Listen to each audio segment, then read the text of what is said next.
கிறிஸ்துவுக்குள் பிரியமானவர்களே, இந்த நாளுக்கான மாலை நேரம்னா அப்போஸ்தலனாகிய பவுல் ரோமருக்கு எழுதின நிருபம் 1 அதிகாரம் 1 வசனம். ரோமர் 1:1, ரோமன்ஸ் 1:1. இயேசு கிறிஸ்துவின் ஊழியக்காரனும் அப்போஸ்தலனாகும்படி அழைக்கப்பட்டவனும் தேவனுடைய சுவிசேஷத்திற்காக பிரித்தெடுக்கப்பட்டவனுமாகிய பவுல் தன்னை குறித்து சொல்லும்போது 3 காரியம் சொல்கிறாரு. முதல்ல என்ன சொல்கிறாரு? நான் இயேசு கிறிஸ்துவனுடைய ஊழியக்காரன். அதாவது இங்கே ஊழியக்காரன் ஆங்கில வேதாகமத்தில் சர்வெண்ட்டு, இல்லை ஒரு சில டிரான்ஸ்லேஷனில் பாண்ட் சர்வெண்ட்னு போட்டிருக்கோம். ஆனால் இது வழக்கத்தில் பார்த்தீங்கன்னா இந்த கிரேக்க மொழியில் டூலோஸ் என்று சொல்லக்கூடிய பதம் DULUOUS அப்படின்னா என்ன? அடிமை. அதாவது அவர் அடிமைக்குன்னு சொந்தம் ஒன்றும் கிடையாது. அவன் முதலாளிக்கு ஒப்பு கொடுக்கப்பட்டவன். அவர் தன்னை குறிப்பிடும்போது என்ன சொல்கிறாரு? இயேசு கிறிஸ்துவனுடைய அடிமை நான் கிறிஸ்துவுக்கென்று வாழுகிற ஒரு அடிமை என்று தன்னை அடையாளப்படுத்தி கொள்கிறார். முதலாவது, அதாவது நான் ஏன்னா ஊழியக்காரனுக்கும் அடிமைக்கு என்ன வித்தியாசம்? ஊழியக்காரன் சம்பளத்துக்காக வேலை பார்ப்பான். ஆனால் இவர் நான் என் முதலாளி பிடித்தவர் என்பதற்காக வேலை பார்க்கிறேன், அதனால் நான் அடிமை என்று சொல்லக்கூடியதாக. ரெண்டாவது, அப்போஸ்தலனாகும்படி அழைக்கப்பட்டவன். இது நானா அப்போஸ்தலன் ஆகலை, என் அப்போஸ்தலனாக அழைக்கப்பட்டவன். யார் அழைத்தார்? கர்த்தராகிய இயேசு கிறிஸ்து அழைத்தார். நமக்கு எல்லாருக்கும் தெரியும். அப்போஸ்தலனாகிய 9 அதிகாரத்தில் பார்க்குறோம். அப்போஸ்தலனாகிய பவுல் தமஸ்குக்கு போகிறாரு. அங்கெல்லாம் கிறிஸ்தவர்களை துன்புறுத்த போகும்போது அங்கே வழியில் கர்த்தராகிய இயேசு கிறிஸ்து அழைச்சி அவனை என்ன பண்ணுறாரு? பவுலை ஒரு அப்போஸ்தலனாக மாற்றக்கூடியது. அப்போஸ்தலன்னா என்ன? சென்ட் ஒன் என்று சொல்லக்கூடியதா. இப்போ நீங்கள் உடனே யோசிக்கலாம், ஏற்கனவே இயேசு கிறிஸ்து 12 பேர் எடுத்திருந்தார், அதில் யூதாஸ் போயிட்டார். அதுக்கு பதிலாக அப்போஸ்தலனாகிய 1 அதிகாரத்தில் மத்தேயு அவங்க தேர்ந்தெடுத்தாங்க. ஆனால் கர்த்தர் தேர்ந்தெடுத்து யாரை? அப்போஸ்தலனாகிய பவுலை. ஏன்னா பவுல் இதை குறித்து சொல்லும்போது 2 கொரிந்தியர் 12:12 சொல்லும்போது என்ன சொல்கிறாரு?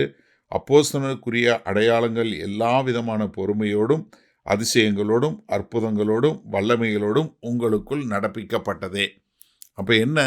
ஒரு அப்போஸ்தலனாக அழைக்கப்பட்டு கர்த்தரால் அபிஷேகப்பட்டு அனுப்பப்பட்ட ஒரு ஆள். சரியா? மூன்றாவது என்ன சொல்கிறாரு? தேவனுடைய சுவிசேஷத்திற்காக பிரித்தெடுத்து வைக்கப்பட்டவன். நான் எதற்காக பிரித்தெடுத்து வைக்கப்பட்டவன்? தேவனுடைய சுவிசேஷம். தேவனுடைய சுவிசேஷம் என்ன? அதாவது ரோமாபுரியில் இருந்த மக்கள் ரோமர்களுக்கு அவங்களுடைய நற்செய்தியை சொல்வதற்கு.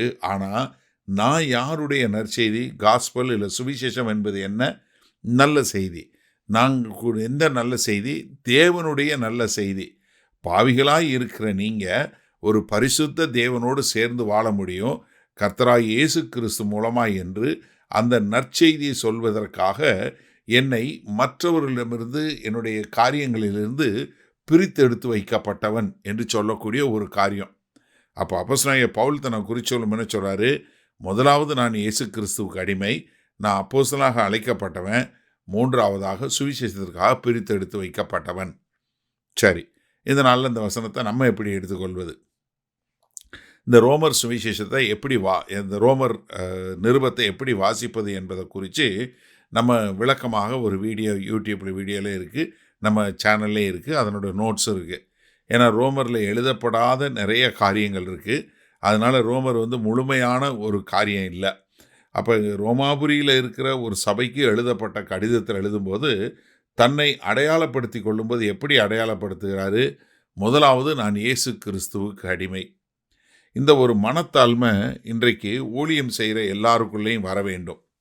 ஏன்னா இந்த மனத்தாழ்மை இல்லாதது தான் இன்றைக்கி கிறிஸ்தவ சமுதாயத்தில் இன்றைக்கி அநேக பிரச்சனைகள்.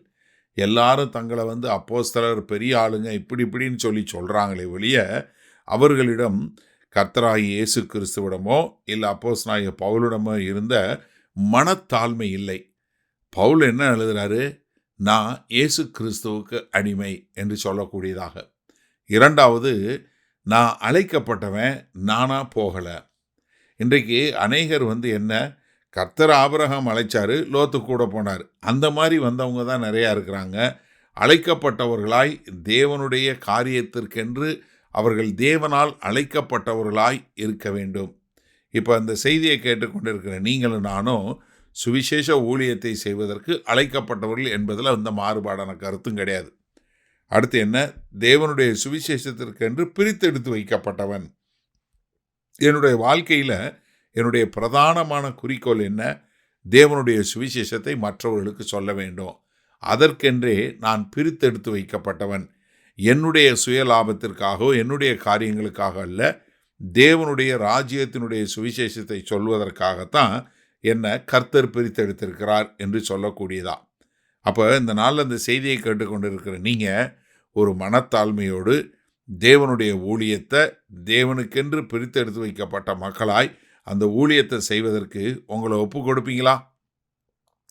வல்லபிதாவே, இந்த அருமையான நல்ல நாளுக்காய் நன்றி. இது அந்த செய்தியை கேட்டுக்கொண்டு இருக்கிற ஒவ்வொருவரும், ஆம் ஆண்டவரே, இது உம்முடைய சன்னிதானத்தில் ஆண்டவரே உம்மால் அழைக்கப்பட்டு உம்முடைய பரிசுத்த ஆவியினால் அபிஷேகிக்கப்பட்டு ஒரு மனத்தாழ்மையுள்ள ஒரு ஊழியர்களாய் இவர்கள் ஒவ்வொருவரும் உம்முடைய ராஜ்யத்தின் சுவிசேஷத்தை சொல்லுகிறவர்களாய் இருக்க எங்கள் தேவன் கிருபையும் இரக்கமும் பாராட்ட வேண்டுமாய் இயேசு கிறிஸ்துவின் மூலம் ஜெபிக்கிறோம் ஜீவனுள்ள வல்ல பிதாவே, ஆமேன். கர்த்தர் உங்களை ஆசீர்வதிப்பாராக. நாம் நாளை காலை தினசரி தியானத்தை சந்திப்போம். Good night.